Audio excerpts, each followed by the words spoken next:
I rise in opposition to this bill because I believe it contains language that would allow American citizens to be detained without trial.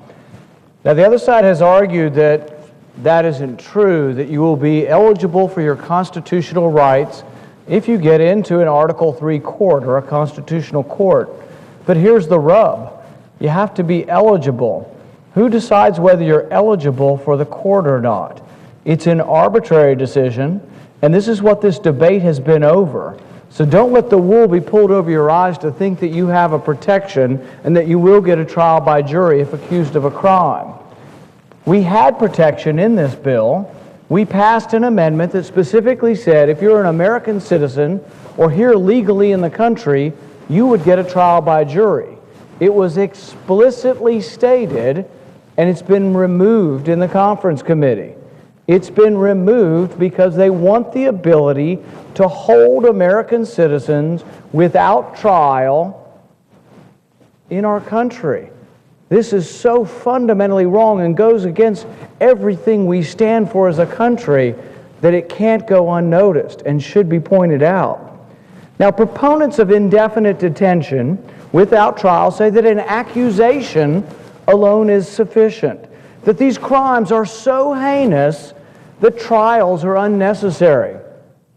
They will show you pictures of foreigners in foreign dress from foreign lands and say that that's what this debate is about. It is untrue. This debate is about American citizens accused of crimes in the United States. Make no mistake that the faces of terrorism include awful people who should be punished to the full extent of the law. But the same portrait of evil could be drawn of domestic terrorists, of domestic terror and domestic violence. One could parade pictures of Charles Manson, of Timothy McVeigh, the Oklahoma bomber, of Jeffrey Dahmer. And people would cry out that they don't deserve a trial either. But when we think about it, when most Americans understand at some level that when you're accused of a crime in our country, you get a trial. You get a trial by a jury of your peers, no matter how heinous your crime is, no matter how awful you are, we give you a trial. This bill takes away that right and says that if someone thinks you're dangerous, we'll hold you without a trial. It's an abomination. It should not stand. Most Americans understand that you are accused of a crime doesn't make you guilty of a crime. You get your day in court. Now, some here may not care when they determine that they're going to detain Ahmed or Yusuf or Ibrahim, but many Americans and innocents are named Ahmed and Yusuf and Ibrahim. Many Americans are named Saul or David or Isaac. Is our memory so short that we don't understand the danger of allowing detention without trial? Is our memory so short that we don't understand the havoc that bias and bigotry can do when unrestrained by law? Your trial by jury is your last defense against tyranny, your last defense against oppression. We have locked up Arabs, we have locked up Jews, we have locked up the Japanese. Do you not want to retain your right to trial by jury? Do you want to allow the whims of government to come forward and lock up who they please without being tried? In our not too distant past, Americans named Ozaki or Ichiro or Yuki were indefinitely detained by the tens of thousands without trial, without accusation. Will America only begin to regret our loss of trial by jury when the people have names like Smith and Jones? But mark your words, this is about people named Smith and Jones, or people named David or Saul or Isaac or Ahmed or Ibrahim. This is about all Americans and whether or not you will have due process, whether or not you will have the protections of the law. We are told, though, that these people are so evil and so dangerous that we can't allow trials. But trial by jury is who we are. Trial by jury is that shining beacon on a hill that people around the world wish to emulate. It's why people came here. It's why we are exceptional as a people. It isn't the color of our skin. It's our ideas. It's the right to trial by jury that is looked to as a beacon of hope for people around the world, and we're willing to discard it out of fear. It's a shame to scrap the very rights that make us exceptional as a people.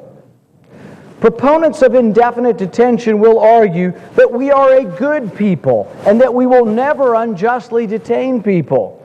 I don't dispute their intentions or impute bad motives to them, but what I will say is remember what Madison said. Madison said that if a government were comprised of angels, we wouldn't need the chains of the Constitution. We wouldn't need to bind your representatives and restrain them from doing bad things to good people. If men were angels, if all men in government were angels, we wouldn't need these rules. But all men in government aren't angels now and never will be, and there is always the danger that someday someone will be elected who would take the rights away of the Japanese. It happened once. Who would take the rights away of Jews or the rights away of Arabs. We are told by these people who believe in indefinite detention that the battle is everywhere. Now, if the battle is everywhere, your liberties are nowhere. If the battle is without end, when will they return your liberties?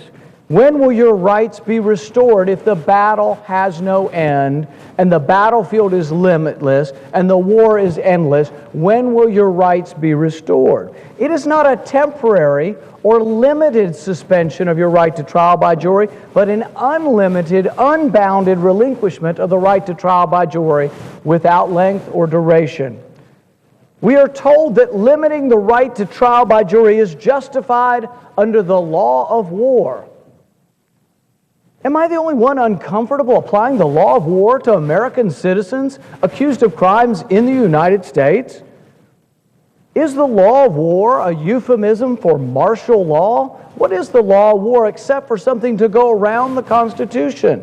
It's an extraordinary circumstance that might happen in a battlefield somewhere else, but should not happen in the United States. Every American accused of a crime, no matter how heinous, should get their day in court, should get a trial by a jury of their peers. These are not idle questions.